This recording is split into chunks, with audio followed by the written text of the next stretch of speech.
आज का हमारा टॉपिक है determination of ionic product of water यानी कि KW। तो आइए सबसे पहले हम ये देखते हैं कि आयोनिक प्रोडक्ट ऑफ वाटर होता क्या है। देखिए, आयोनिक प्रोडक्ट ऑफ वाटर जो है उसको हम KW कहते हैं। ये एक प्रकार का कांस्टेंट ही है। अब देखिए, आपको मालूम है वाटर को हम H2O कहते हैं। जब वाटर का आयोनाइजेशन होता है या फिर डिसोसिएशन होता है तब वो H प्लस में और OH माइनस में कन्वर्ट होता है। तो H2O का कितना कन्वर्जन H प्लस में हुआ है उसकी जो वैल्यू है वो हमें देता है KW। यानी कि ये डिसोसिएशन कांस्टेंट ऑफ वाटर है, यानी कि वाटर कितना डिसोसिएट होता है उसकी जो वैल्यू है वो हमें देता है KW। जिस प्रकार से एसिड का डिसोसिएशन कांस्टेंट Ka होता है, यानी कि एसिड कितना डिसोसिएट हुआ है, कितना आयोनाइज हुआ है, उसकी जो वैल्यू है वो हमें Ka देता है। उसी प्रकार से वाटर कितना आयोनाइजेशन हुआ है उसकी वैल्यू हमें देता है KW। देखिए, Ka में A जो है वो एसिड है, उसी प्रकार से KW में W जो है वो है वाटर है। अब देखिए, इलेक्ट्रोकेमिस्ट्री यानी कि EMF की मदद से हम Ka फाइंड आउट कर सकते हैं। उसी प्रकार से इलेक्ट्रोकेमिस्ट्री की मदद से हम KW यानी कि आयनिक प्रोडक्ट ऑफ वाटर भी फाइंड आउट कर सकते हैं। तो आज हम KW की वैल्यू को फाइंड करेंगे EMF, इलेक्ट्रोमोटिव फोर्स या फिर इलेक्ट्रोकेमिस्ट्री की मदद से। तो आइए स्टार्ट करते हैं। अब देखिए, सबसे पहले हम बात करेंगे सेल रिप्रेजेंटेशन की।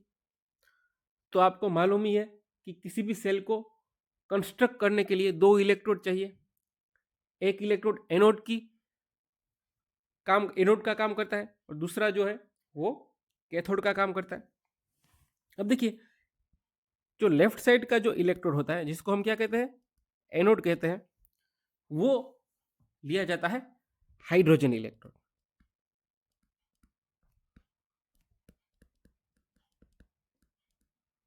और जो कैथोड है जो राइट हैंड साइड पर होता है, मैं यहां पर लिखता हूं, देखिए कैथोड, वो लिया जाता है सिल्वर इलेक्ट्रोड को। इन दोनों इलेक्ट्रोड को NaOH और NaCl के सॉल्यूशन में डिप किया जाता है। अब देखिए, यहां पर जो NaOH है उसका कॉन्सेंट्रेशन है M1 और NaCl जो है उसका कॉन्सेंट्रेशन है M2। तो इस प्रकार से पूरा सेल कंस्ट्रक्ट किया जाता है।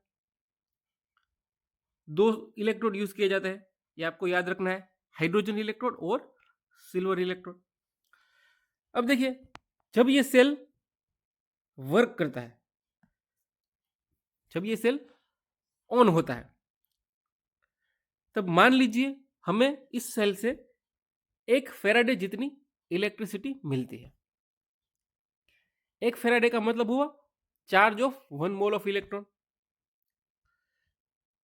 तो कौन सी सेल रिएक्शन होगी वो हम देखते हैं। अब देखिए, पहली बात तो ये कि इलेक्ट्रोकेमिकल सेल है, तो यहाँ पर केमिकल रिएक्शन होगी और उससे हमें क्या मिलेगा, इलेक्ट्रिसिटी मिलेगी। हमने क्या कहा है, जब हमें 1 फेराडे जितनी इलेक्ट्रिसिटी मिलती है तब कौन सी रिएक्शन हुई होगी यहाँ पर। तो देखिए, जो हमारा लेफ्ट साइड है एनोड वाला, उस पर आपको मालूम है ऑक्सीडेशन ही होगा। एनोड पर क्या होगा, ऑक्सीडेशन ही होगा, क्योंकि ये इलेक्ट्रोकेमिकल सेल है। तो ऑक्सीडेशन किसका हो सकता है, तो देखिए 1/2H2। प्लेटिनम तो इनर्ट मेटल है, प्लेटिनम का ऑक्सीडेशन अगर होता रहा तो खरीदेगा कौन। तो यहाँ पर H2 जो है 1/2H2 उसका ऑक्सीडेशन होगा, और जो 1/2H2 है हाइड्रोजन गैस है वो कन्वर्ट होगा H प्लस आयन में और एक इलेक्ट्रॉन रिलीज होगा। देखिए, यहाँ पर हमने क्या कहा था, 1 फेराडे जितनी इलेक्ट्रिसिटी यानी कि 1 mole of charge of 1 mole electron, यानी कि एक इलेक्ट्रॉन रिलीज होना चाहिए। अगर हम सीधा H2 लिख देते तो 2 इलेक्ट्रॉन रिलीज होता और 2H प्लस बनता, इसलिए हमने क्या किया, आगे 1/2 की साइन लगा दी है। तो एनोड पर क्या होगा, 1/2H2 gives H plus plus electron minus, एक इलेक्ट्रॉन रिलीज होगा। ऑक्सीडेशन उसे ही कहते हैं जहां पर इलेक्ट्रॉन रिलीज होते हैं। तो जो इलेक्ट्रॉन रिलीज हुआ है वो ऑब्वियसली कैथोड पर एक्सेप्ट किया जाएगा। इलेक्ट्रॉन जब आप लेते हैं तो उसको क्या कहते हैं, रिडक्शन कहते हैं। तो देखिए यहाँ पर AgCl है, वो क्या करेगा, एक इलेक्ट्रॉन लेगा और किस में कन्वर्ट होगा, Ag प्लस Cl माइनस में। देखिए कैथोड जो है ये वाला हमारा पोर्शन, यूजुअली यहाँ पर दो रिएक्शन होती है। क्या होगी, सबसे पहले जो हमारा AgCl है उसका आयोनाइजेशन होगा और वो Ag प्लस एवं Cl माइनस में कन्वर्ट होगा, इसको हम कहते हैं आयोनाइजेशन। और जब Ag प्लस बना, वो Ag प्लस क्या करेगा, अब एक इलेक्ट्रॉन लेगा और क्या किस में कन्वर्ट हो जाएगा, Ag में कन्वर्ट हो जाएगा। इसको हम क्या कहते हैं, रिडक्शन कहते हैं। तो ऑल ओवर रिएक्शन देखें तो Ag प्लस और Ag प्लस कैंसिल हो जाएगा, क्या बचेगा, AgCl plus electron minus gives Ag plus Cl minus. तो ये हमारी ऑल ओवर रिएक्शन है। तो कैथोड पर ये दोनों प्रक्रियाएं होती है। तो इन दोनों का जो कॉमन ऑल ओवर जो नेट सेल रिएक्शन है, दोनों की कॉमन रिएक्शन तो ये होती है। तो ये हमने यहां पर लिख दी है। आई होप कि आपको समझ में आ रहा है। तो कैथोड पर क्या होगा, कैथोड पर होगा AgCl plus electron minus gives Ag plus Cl minus. अब एनोड और कैथोड की दोनों की अगर हम average cell reaction, all over cell reaction देखिए तो क्या होगी, तो देखिए इलेक्ट्रॉन यहाँ पर भी है, यहाँ पर भी है, इसको हम कैंसिल करते हैं। लेफ्ट का जो पोर्शन है वो लेफ्ट में लिखेंगे, राइट का जो पोर्शन है वो राइट में लिखेंगे। तो लेफ्ट में क्या हो जाएगा, 1/2 प्लस AgCl हो जाएगा, सॉरी 1/2 H2 प्लस AgCl हो जाएगा। और राइट में क्या हो जाएगा, H plus plus Ag plus Cl minus. तो देखिए ये पूरा हमारा जो ऑल ओवर सेल रिएक्शन है वो कुछ इस प्रकार हो जाएगा। अब देखिए यहां पर ये हमारा प्रोडक्ट है, ये जो पोर्शन है ये है हमारा प्रोडक्ट, और जो ये है हमारा रिएक्टेंट है, ये क्या है, हमारा रिएक्टेंट है। अब देखिए जब अगर हम नॉन स्टिक इक्वेशन लगाते हैं तो प्रोडक्ट अपॉन रिएक्टेंट होता है। तो आप ये याद रख लीजिए, ये क्या है, हमारा प्रोडक्ट है और ये है हमारा रिएक्टेंट। अब लगाते हैं नॉन स्टिक इक्वेशन। नॉन स्टिक इक्वेशन आपको मालूम ही है, E cell is equal to E0 cell minus RT upon NF ln Q। Q क्या होता है, Q होता है प्रोडक्ट का कॉन्सेंट्रेशन और अपॉन रिएक्टेंट का कॉन्सेंट्रेशन। कॉन्सेंट्रेशन को हम बड़े ब्रैकेट पे लिखते हैं, यानी कि ये वाले ब्रैकेट में लिखना होता है। अब देखिए तो क्या हो जाएगा, E cell is equal to E0 cell minus RT upon NF ln, product क्या था Ag H plus plus Cl minus, और रिएक्टेंट क्या था 1/2 H2 और AgCl। अभी मैंने आपको बताया था। अब देखिए प्योर सॉलिड और जो प्योर गैस होते हैं उनकी जो एक्टिविटी होती है वो 1 ली जाती है। देखिए प्योर सॉलिड और प्योर गैस, उसकी एक्टिविटी को क्या कहा जाता है, क्या लिया जाता है, 1 लिया जाता है। देखिए यहाँ पर Ag एक सिल्वर मेटल है, तो सॉलिड ही है ऑब्वियसली मेटल, तो उसकी एक्टिविटी 1 हो जाएगी। 1/2 H2 जो है, यानी कि H2 गैस जो है वो एक प्योर गैस है, उसकी भी एक्टिविटी 1 हो जाएगी। और ये जो AgCl है वो सॉलिड ही है। AgCl को क्या कहते हैं, स्पेरिंगली सोल्यूबल सॉल्ट कहते हैं, या सॉलिड ही मान लीजिए उसको, सॉलिड ही है। तो AgCl की एक्टिविटी भी क्या हो जाएगी, 1 हो जाएगी। तो बचेगा क्या, H प्लस और Cl माइनस ही बचेगा, बाकी सब क्या हो जाएगा, उसकी एक्टिविटी 1 हो जाएगी। यानी कि Ag की जगह पर 1 आ जाएगा, 1/2 H2 की जगह पर भी 1 आ जाएगा, और AgCl की जगह पर भी 1 आ जाएगा। तो बचेगा क्या, H प्लस और Cl माइनस। तो उनकी एक्टिविटी होती है, तो उनकी एक्टिविटी को हम क्या कहेंगे, एक्टिविटी ऑफ H प्लस कहेंगे और एक्टिविटी ऑफ Cl माइनस। यानी कि जो Cl माइनस है कॉन्सेंट्रेशन, उसकी एक्टिविटी को हम क्या कहेंगे, एक्टिविटी ऑफ Cl माइनस, और जो H प्लस है उसकी एक्टिविटी को हम क्या कहेंगे, एक्टिविटी ऑफ H प्लस। तो देखिए कुछ इस प्रकार से हमें फाइनल आंसर मिलेगा, E cell is equal to E0 cell minus RT upon NF ln activity of H plus into activity of Cl minus. ऐसा क्यों? क्योंकि ये सब क्या हो जाएगा, 1 हो जाएगा। आई होप कि आपको समझ में आ रहा है। अब देखिए यहां पर जो E0 सेल है, स्टैंडर्ड सेल पोटेंशियल, उसकी वैल्यू कितनी है, 0.222 वोल्ट्स। अब देखिए E0 सेल जो है उसको हम क्या कहते हैं, स्टैंडर्ड सेल पोटेंशियल कहते हैं। E0 सेल क्या है, स्टैंडर्ड सेल पोटेंशियल है। वो किस प्रकार से मिलता है, E0 सेल क्या हो जाएगा, E0 ऑफ कैथोड, यानी कि कैथोड का जो इलेक्ट्रोड है उसका पोटेंशियल, माइनस E0 एनोड, यानी कि एनोड जो है उसका पोटेंशियल। अब देखिए कैथोड हमारा क्या था, कैथोड था हमारा सिल्वर इलेक्ट्रोड, माइनस एनोड क्या था, हमारा हाइड्रोजन इलेक्ट्रोड था। अब देखिए ये जो हमारा सिल्वर इलेक्ट्रोड है उसका पोटेंशियल होता है 0.222 वोल्ट्स 25 डिग्री सेल्सियस टेम्परेचर में। वो जो स्टैंडर्ड हाइड्रोजन इलेक्ट्रोड है उसका पोटेंशियल होता है 0। तो हमें E0 सेल की वैल्यू कितनी मिलेगी, 0.222 वोल्ट्स मिलेगी। तो इस प्रकार से हमें क्या मिल जाएगा, E0 cell standard cell potential की वैल्यू कितनी मिलेगी, 0.222 वोल्ट। लेकिन ये कितने टेम्परेचर में, 25 डिग्री सेल्सियस टेम्परेचर में।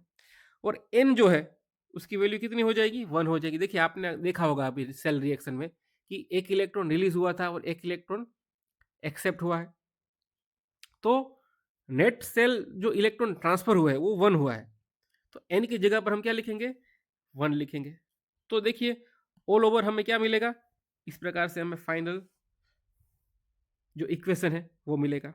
क्या हो जाएगा, E cell is equal to 0.222। देखिए E0 सेल की जगह पर हमने क्या लिख दिया है, 0.222 माइनस RT अपॉन F हो जाएगा। N की वैल्यू क्या हो गई, 1। ln activity of H plus into activity of Cl minus. इसको हम कहते हैं इक्वेशन नंबर 1। देखिए ये सबसे इंपॉर्टेंट इक्वेशन है, ये आपने याद रखना है, इसका हम आगे यूज करेंगे। ऑफ वाटर, देखिए वाटर का जब आयोनाइजेशन होता है तब वो H प्लस और OH माइनस में कन्वर्ट होता है। अब देखिए अगर किसी भी चीज का हमें कांस्टेंट चाहिए तो हमें किस प्रकार से मिलेगा, प्रोडक्ट का कॉन्सेंट्रेशन अपॉन रिएक्टेंट का कॉन्सेंट्रेशन करेंगे तब हमें कांस्टेंट जो है वो मिलेगा।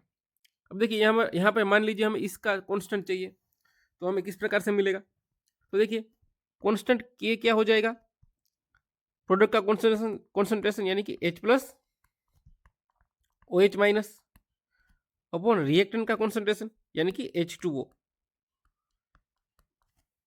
अब हम क्या करते हैं, H2O को K से मल्टीप्लाई करते हैं तो क्या हो जाएगा, K इंटू H2O हो जाएगा, इज इक्वल टू क्या हो जाएगा, H plus into OH minus हो जाएगा।